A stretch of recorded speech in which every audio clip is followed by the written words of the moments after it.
Stranger Things voltou, então bora pro nosso vídeo de análise do primeiro episódio da quinta temporada da série. He's back! He's back! I'm back! You got the job! You got the job! E aí, seus geeks, tudo certo? Eu sou o Marcos Veloso e a gente vai fazer análises dos episódios. Vou tentar entregar todos do primeiro volume da última temporada o quanto antes, mas eu só assisti até agora o primeiro e o segundo, então vamos fazer o vídeo do primeiro, depois do segundo, depois eu vejo o restante e trago aqui pra vocês. Antes de a gente começar a falar do episódio em si, aviso de spoilers. Se você ainda não assistiu o primeiro episódio da última temporada de Stranger Things, pare por aqui, assista e depois volta pra cá. Bom, o episódio começa com aqueles 5 minutos que já haviam sido liberados pela Netflix nas redes sociais deles, que é mostrando o passado, os acontecimentos cronologicamente do primeiro episódio da história da série, que é com o Will Byers, depois de ter sido pego e levado para o mundo invertido, tentando escapar de um Demogorgon, e o Demogorgon pegando o Will e levando ele pro Vecna. Então ali a gente já entende que o Vecna controla os Demogorgons, que eles pegaram o Will para algum propósito específico, não queriam machucá-lo de fato, né? E que tudo faz parte do plano do Vecna, que o Vecna queria especificamente o Will para algo. E aí a gente termina essa cena vendo o Vecna colocando as partículas do Mind Flayer dentro do Will, e aí depois o Will fica no estado que ele é encontrado pela Joyce, com aquela mangueira lá na boca, né? O Hopper chega tirando tudo lá e tudo mais. Isso aí lá na primeira temporada. Então a gente vê aqui o Vecna deixando o Will ser encontrado, né? O Will foi achado do jeito que o Vecna queria, quando o Vecna já não tinha mais interesse nele ali dentro do mundo sombrio. Talvez o Will seja a primeira barreira que o Vecna quebra para conseguir invadir o mundo real, para levar o Devorador de Mentes para o mundo real, né? O Will, ele serve como esse receptor, essa espécie também de uma quebra das divisórias, né, fazendo com que o Vecna tenha uma conexão do outro lado. A relação de ser o Will ou não ser pode ter sido explicada na peça de Stranger Things, que é uma peça canônica, porque tem um momento que o Henry Creel tá falando com a Joyce nessa peça. Isso daí quem me contou foi a Vit, né, que tá participando e vai participar dos nossos podcasts que a gente vai fazer especial de Stranger Things. Que tem um momento da peça que o Henry Creel, mais novinho, né, com a Joyce na época da adolescência dela ali, tá conversando com ela e ele fala que, tipo, ela vai entender alguma coisa de um propósito futuro dela. Ele explica ele usa um termo you will, né? Então, tipo, você vai, mas o will, que significa também o nome do filho dela no futuro. Então, a possibilidade, né, o que a Vit entendeu disso tudo, é que o Vecna pegou o Will porque ele sabia que a Joyce em si não desistiria enquanto não pegasse o Will lá do mundo invertido e trouxesse ele de volta para a Terra. Ao fazer isso, talvez ela levou um pedaço do Vecna para o mundo real, ajudando assim o Vecna a ter essa conexão maior e a conseguir abrir portais, enviar Demogorgons, enviar o Devorador de Mentes e tudo mais. Bom, essa parte passada, agora a gente chega no tempo presente de Stranger Things. 4 anos depois do começo da série, agora nós estamos em 1987, 3 de novembro. O Will foi raptado no dia 6 de novembro e a série volta no dia 3 de novembro, 4 anos depois. E aqui nós temos uma atenção especial para Holly, que vai ser o foco desses 2 primeiros episódios que foram os que eu vi até agora, e provavelmente dessa primeira parte aqui da temporada, e a gente vê ela com um amigo imaginário. A gente vê a mão de um humano ali, mas a gente não vê muito bem quem é. Nesse momento a série começa a posicionar o status dos personagens aqui para a gente entender o que tá rolando. Os Byers estão morando junto com os Wheeler enquanto a casa deles não fica pronta, enquanto eles não encontram outro lugar para morar. E eles todos estão numa espécie de aliança rebelde de Hawkins contra os militares que tomaram posse do portão para o mundo invertido e que estão caçando a Eleven. Então todos ali, a turminha principal do Dustin, do Mike, do Lucas e do Will, a turma do Steve, da Nancy, da Robin e do Jonathan, todo mundo tá agindo em uníssono, então todos eles estão na mesma sintonia ali, criando realmente uma aliança rebelde para que eles consigam entrar no mundo sombrio de vez em quando e caçar o Vecna. Eles querem encontrar o Vecna o quanto antes, por conta de tudo que o Vecna fez com o Ed, por conta dos perigos que a Max ainda corre e porque ele ainda quer a Eleven, né? Então tem muita gente sofrendo com o Vecna, então eles estão caçando o Vecna por conta disso. Essa aliança rebelde é uma aliança muito bem montada aqui, muito bem organizada e orquestrada. Tem o Murray contrabandeando as coisas dentro da base militar, eles têm o rádio com acessos também por túneis para todo o Hawkins, Hawkins, são os túneis que o Will viu lá na segunda temporada, que o Mind Flayer fazia, que estava agindo por baixo ali dos panos, esses túneis que estavam apodrecendo a terra de Hawkins lá na segunda temporada, agora são usados por eles para conseguir enganar o exército. Só a galera que realmente vive em Hawkins sabe dessas passagens, então eles estão aproveitando o conhecimento que eles têm da terra para conseguir montar essa organização e continuar, sempre que tem uma brecha, caçando o Vecna. Importante dizer aqui que o portal para o mundo invertido, se eu chamei de mundo sombrio em algum momento, desculpa, tá? O portal do mundo invertido, ele tá fechado pelas raízes que vêm ali desse mundo, né? Que o Vecna controla, que o Mind Flayer controla e tudo mais. E aí quando eles vão invadir, eles usam fogo. Então o Murray, ele tem acesso a essas informações e sabe quando o exército vai fazer missões lá dentro. O Murray traz essas informações e eles organizam o plano para o Hopper se infiltrar no exército e entrar também no mundo invertido. Ou seja, eles só conseguem entrar lá quando o exército vai entrar. Uma outra coisa é que também a humanidade evoluiu nesse sentido e tem uma base militar dentro do mundo invertido. A base militar que é a Linda Hamilton, que é a atriz que fez a Sarah Connor nos filmes de Exterminador do Futuro, está. Ela não é aqui uma militar brabona de arma e tudo mais, ela é uma cientista, mas eu acredito que a hora que tiver botar a mão na massa, ela também vai se mostrar uma baita de uma badass. Aqui, ela surge possivelmente como antagonista, ela quer a Eleven. Só que no momento em que ela fala que ela quer a Eleven, que ela precisa da garota, eu não senti hostilidade. Ela fala, tem muita gente inocente morrendo, mas eu preciso da garota. Talvez ela seja alguma amiga do Owens, que era o cientista lá do governo que estava do lado deles, que tentava ajudá-los, né? E ela esteja infiltrada ali porque ela quer usar a Eleven para o bem. Talvez não, né? Então a gente ainda não tem como saber muito o que tá rolando com essa personagem. Não acredito que eles colocariam a Linda Hamilton, a Sarah Connor, pra ser uma vilã aqui, mas nunca se sabe. Os vídeos eles são mais rápidos porque tem que ser mais curto, né? No podcast a gente vai expandir mais todo o raciocínio e tudo mais. Mas só pra pontuar uma coisa que eu adorei é a Robin como âncora de rádio, apresentadora de rádio. É um negócio bizarro, casa muito bem com a personagem, essa desenvoltura toda, ela ser ligada no 330, no máximo possível. Então achei ali uma adição maravilhosa, muito bom também a técnica dela, um negócio bizarro. Então enquanto eles estão nessa organização, todos perfeitamente orquestrados para funcionar como uma máquina com várias engrenagens, cada um vive e segue a sua vida para também não dar bandeira, porque tá todo mundo sendo investigado. E o Dustin segue a vida dele de uma maneira particular. Ele tá muito mais amargurado do que o Dustin, que sempre foi o coração das outras temporadas, por conta de tudo que aconteceu com o Ed Manson. Ele compartilha, eu acredito, que a reação do público, a minha pelo menos. A coisa que eu mais quero nessa temporada, nessa última temporada, é que eles façam justiça pelo Ed. Não que o Ed volte, nada do tipo. Eu acho que ele pode voltar como caso nesse assunto para outro vídeo, mas eu quero que eles honrem a memória do Ed, que Hawkins pare de ver o Ed como esse monstro que eles acham que ele era, e pelo menos ele tenha um descanso pacífico, com as pessoas reconhecendo o herói que ele foi, ou pelo menos não hostilizando o túmulo dele como estava sendo feito.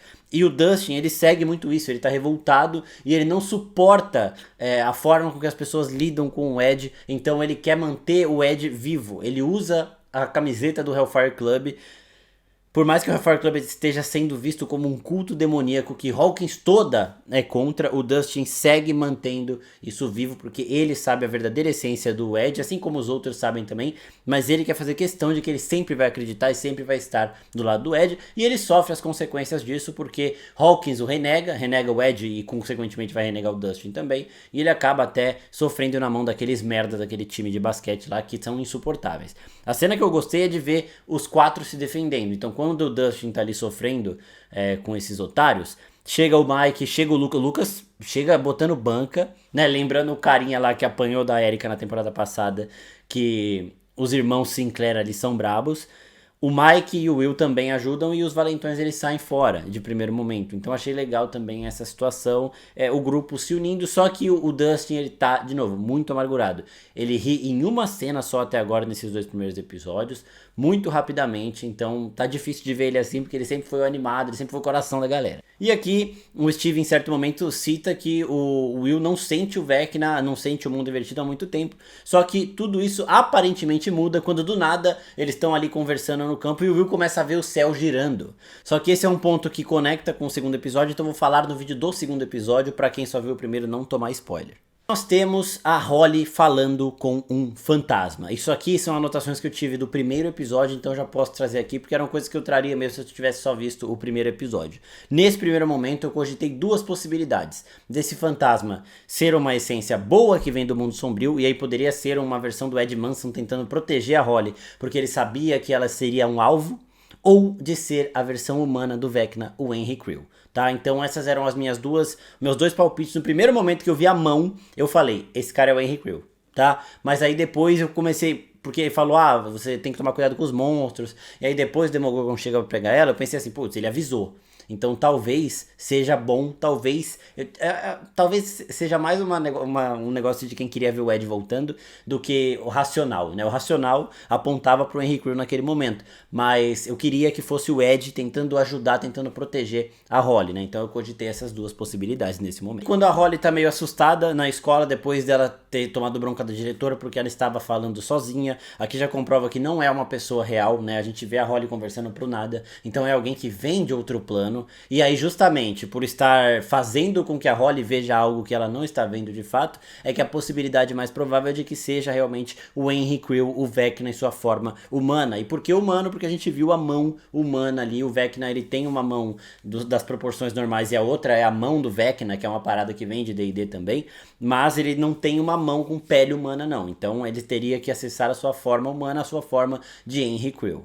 E aí o Mike chega apresentando pra ela os personagens de D&D, ele mostra o amuleto dele do Mike the Brave, né, que é o personagem dele nos jogos e que protege ele. E ele apresenta pra Holly a heróica, que é uma clériga que tem poderes divinos. Os clérigos do mundo de D&D têm essa conexão com a divindade que pode afastar o mal. E a gente sabe que o mundo de D&D e a forma com que o RPG tá imerso na obra dá aos personagens realmente características dos personagens, dos heróis de D&D. Então talvez a Holly tenha realmente uma conexão divina que pode fazer com que ela seja um grande perigo pro Vecna, e aí talvez por isso que ela esteja sendo o foco deste começo de temporada, até porque o nome dela é Holly, que Holly quer dizer sagrado, né? Então o Holy Grail é o Santo Graal, o nome dela já mostra que ela é algo sagrado, então realmente ela tem assim uma importância divina para tudo isso, ela seja algo que represente uma grande ameaça pro demônio que é o Vecna.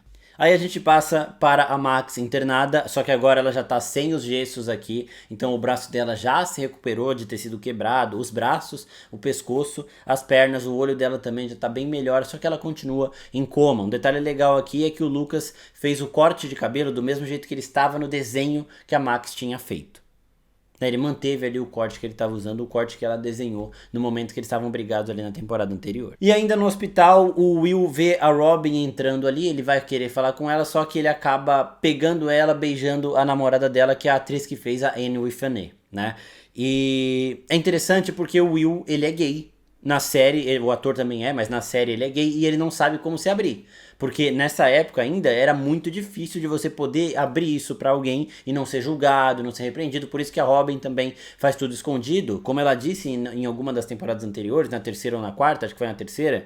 Se alguém descobrir, se ela tentar declarar pra pessoa que ela ama e essa pessoa também não for homossexual, ela vai ser a chacota na cidade inteira, pode acabar apanhando, então por isso que ela tem que fazer as coisas com muito cuidado. E o Will, ele tá se descobrindo ainda, ele não sabe muito bem como fazer. Então ele ver a Robin nesse momento vai fazer com que a Robin se torne uma mentora pra ele, vai fazer com que ele possa confessar tudo o que ele tá guardando para a Robin, porque ele vai saber que ela vai entendê-lo. Então esse momento foi mais para isso, para eles conseguirem começar essa relação, que eles vão acabar começando mais pra frente também na série. Então acredito que essa dupla, Will e Robin, vai ser muito importante. Nos dois primeiros episódios eles já têm uma aproximação e acredito que pro restante da temporada essa aproximação vai aumentar ainda mais, principalmente por esse ponto dela poder falar pra ele o que fazer, pra ele se sentir também melhor com tudo que ele vem sentindo, ver que é normal, ver que acontece e que tá tudo bem.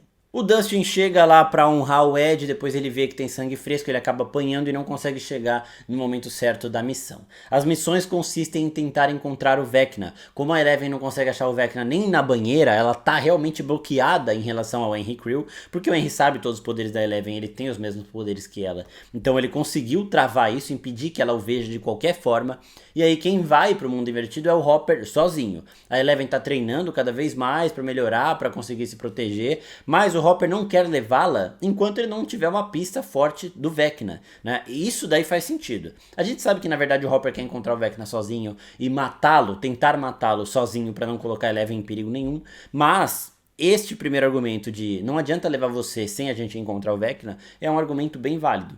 E aí a organização ela é toda bem montada, a gente tem o Steve e o Dustin geralmente na van, só que o Dustin acabou atrasando, então quem foi o Jonathan, que é a van que vai seguir o Hopper, então o Hopper tá no mundo invertido, na rua A van tem que estar na rua A junto com o Hopper pro momento que ele for voltar ali pra ir guiando ele e tudo mais, eles estarem sintonizados, por isso que tem a antena na van, porque ela é a ligação direta com o mundo invertido, e é ela que vai fazer com que eles consigam saber onde o Hopper está. E nós temos uma cena insana, o maior momento do Will, o sábio aqui, o Will, o espião de Vecna, que a gente já teve na série toda, que é basicamente ele wargando um Demogorgon. O que é wargar para os fãs de Game of Thrones vai saber. Os wargs eram pessoas do mundo de Game of Thrones que entravam na mente de animais. Os Stark faziam isso com seus lobos, então quando você wargava um animal, você via pela mente do animal, você pensava pela cabeça do animal e mesclava com a sua, e é basicamente isso que o Will tá fazendo com o Demogorgon, mas sem controlar. Do nada, quando o Demogorgon tava numa área próxima a ele, só que no mundo invertido,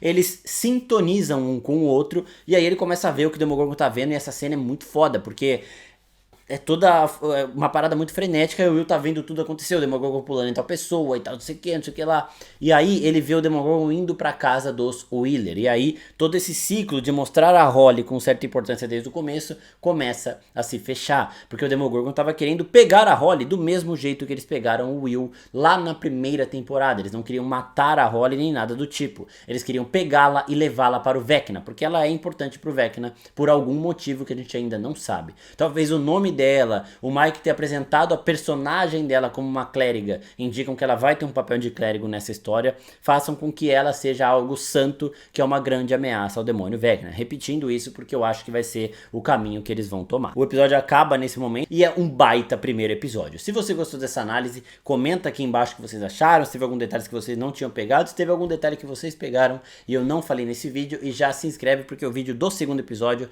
sai também daqui a pouco.